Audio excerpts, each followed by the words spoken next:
Kejahatan meningkat di tengah larangan untuk masyarakat berkumpul atau pemerintah menerapkan PSBB untuk beberapa wilayah, pemirsa. Bahkan juga larangan mudik masih saja dilakukan oleh masyarakat. Itu yang akan saya bahas di malam hari ini. Sudah hadir di sini Pak Kudri Sitompul. Selamat malam. Assalamualaikum Pak. Waalaikumsalam. Selamat malam. Dan juga telah tersambung juga Pak kita dengan Gubernur Jawa Timur Ibu Khofifah Indar Parawansa. Selamat malam. Assalamualaikum Ibu Gubernur.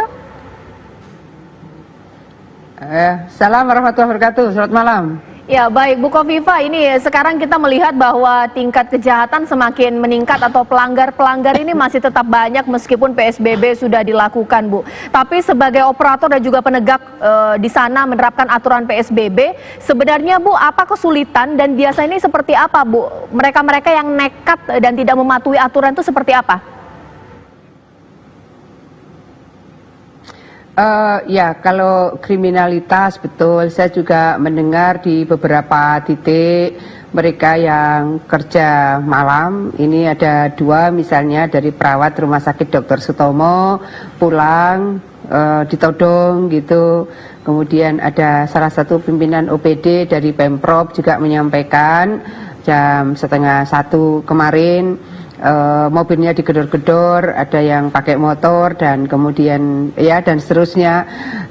Kita sih koordinasinya juga langsung dengan Pak Kapoltabes terutama yang di Surabaya. Jadi ada hal-hal yang memang harus berseiring antara pelaksanaan PSBB, kemudian mungkin hilangnya pekerjaan seseorang karena tadinya punya income dari kafe misalnya, punya income dari ojol dan seterusnya, lalu mereka ada yang terpengaruh masuk area kriminalitas. Jadi ini saya minta dilihat secara lebih komprehensif, tidak secara parsial, begitu.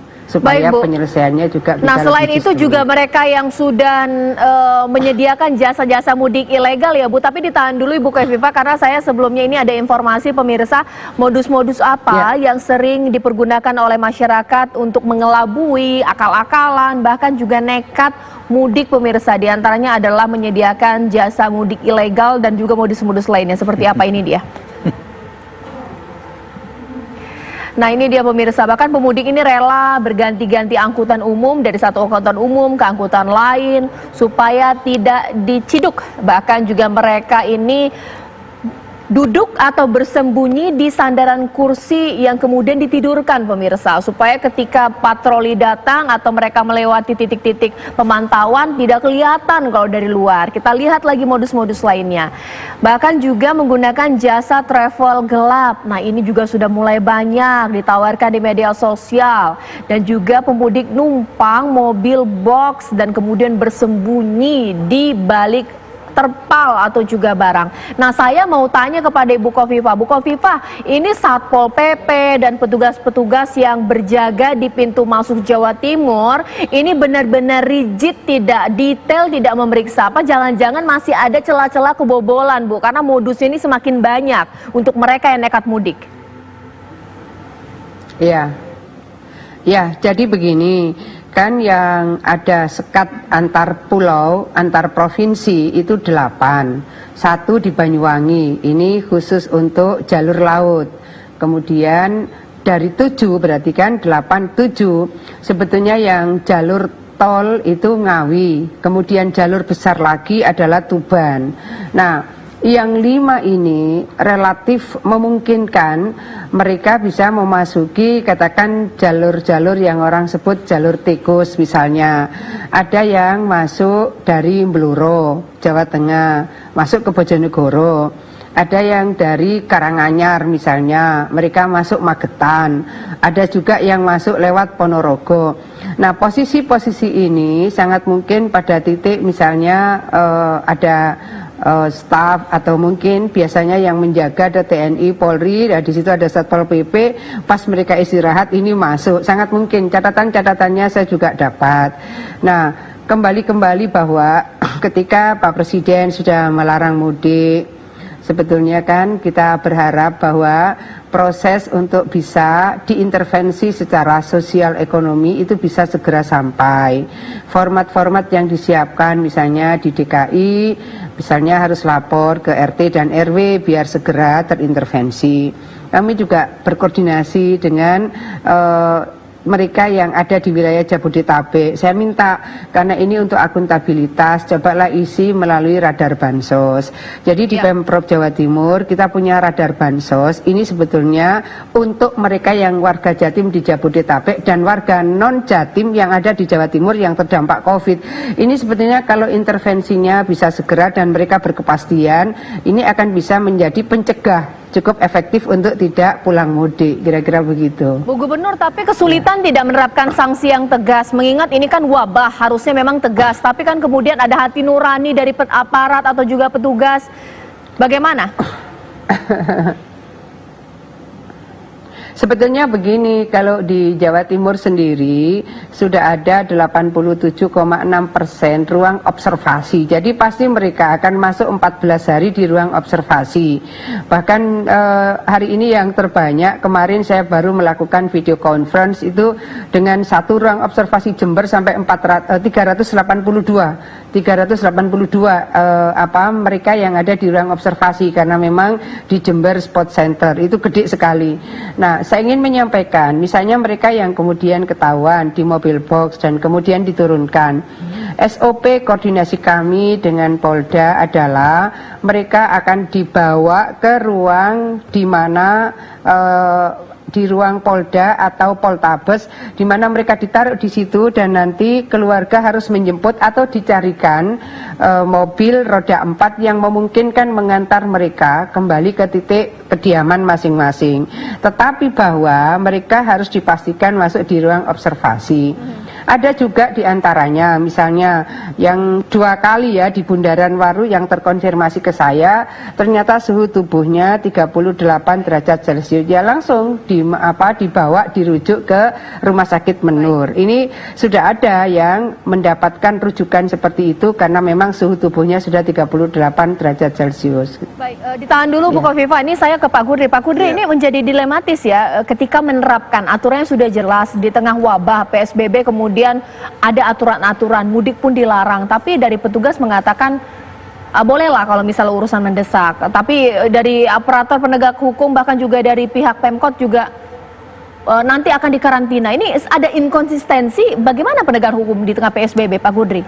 Kalau menurut pandangan saya, kenapa terjadi inkonsistensi seperti itu? Karena memang ketentuan pidananya yang tegas itu tidak ada gitu. Karena ini diambil dari kebijakan. Misalnya larangan mengenai untuk tidak boleh mudik itu kan karena berdasarkan peraturan Menteri Perhubungan. Ya. Nah, dasar atau payung dari Permen Hub itu adalah mengenai undang-undang perhubungan lalu lintas itu ya. Itu tidak ada larangan untuk orang mudik gitu. Nah, jadi ini yang kesulitan. Nah, kalau dikaitkan dengan PSBB, nah ini yang memang betul di Undang-Undang 6 tahun 2018 itu ada ketentuan pidana mengenai PSBB. Tapi di undang-undang tersebut tidak secara detail yang apa perbuatan-perbuatan yang dilarang, termasuk misalnya ketentuan ketentuan di dalam peraturan gubernur itu juga hanya juga melarang tidak orang berkumpul, tidak boleh ini. Jadi ini memang agak kesulitan. Nah, kemungkinan yang menurut pendapat saya aparat lalu lintas, polisi lalu lintas itu akan menggunakan undang-undang lalu lintas dan ada surat keputusan peraturan menteri peraturan kepala kepolisian ya yang melarang ya ini. Jadi nah, tetapi itu juga tidak secara tegas menyatakan tidak boleh mudik gitu loh. Yang hanya yang dilarang itu misalnya tidak boleh melanggar atau menentang atau membantah atau melawan keputusan aparat, gitu aja gitu ya. Tapi pihak dari daerah bisa tidak Pak membuat aturan-aturan lebih mendetail mengenai sanksi-sanksi apa?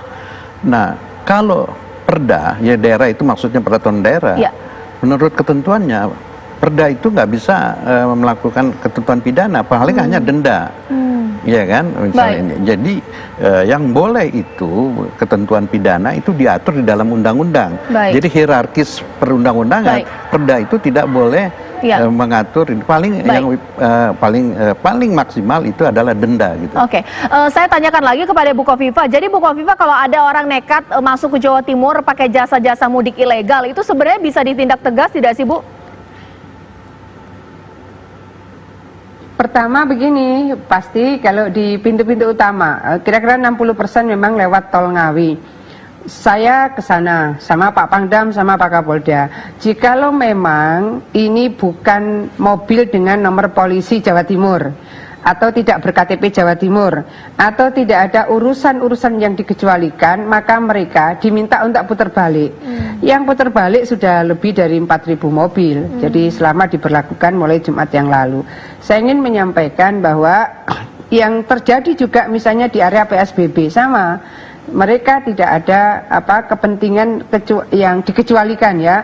Yang dikecualikan itu kan ada kesehatan, dikecualikan itu ada logistik dan sebagainya. Mereka juga diminta putar balik. Nah, itu sudah diberlakukan.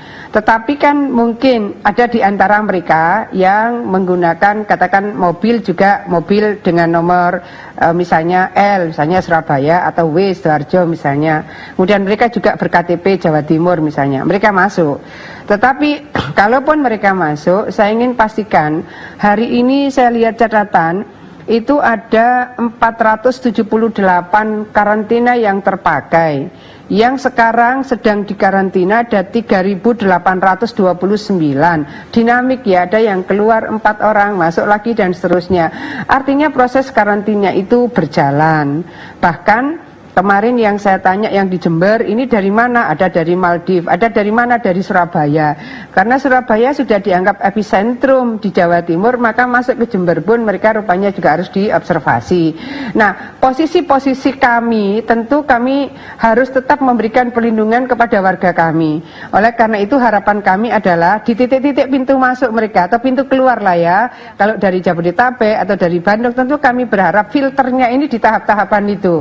Jadi kalau sudah masuk ke area Jawa Timur dan mereka sudah warga Jawa Timur, ya mereka wajib melakukan observasi. Kemudian di titik tertentu memang kita mendeploy itu rapid test. Jadi ada APD di titik-titik checkpoint, ada rapid test di titik checkpoint, thermal gun itu sudah SOP.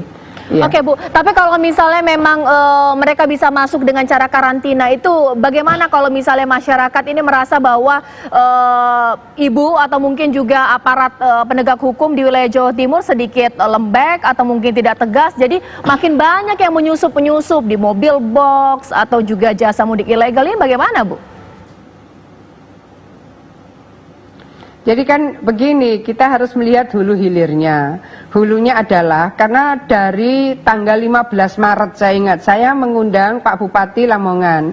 Karena warga Lamongan minimal 27.000 catatan beliau yang ada di Jabodetabek. Inilah yang jualan tempe penyet, jualan lele penyet dan seterusnya. Jualan soto Lamongan. Sampai ketika itu ada yang sudah pulang, saya juga panggil, saya ingin tanya. Nah, mereka ini berjualan online saja, itu marketnya tinggal 20%. Itu sudah nggak nutut untuk kontrakan rumah.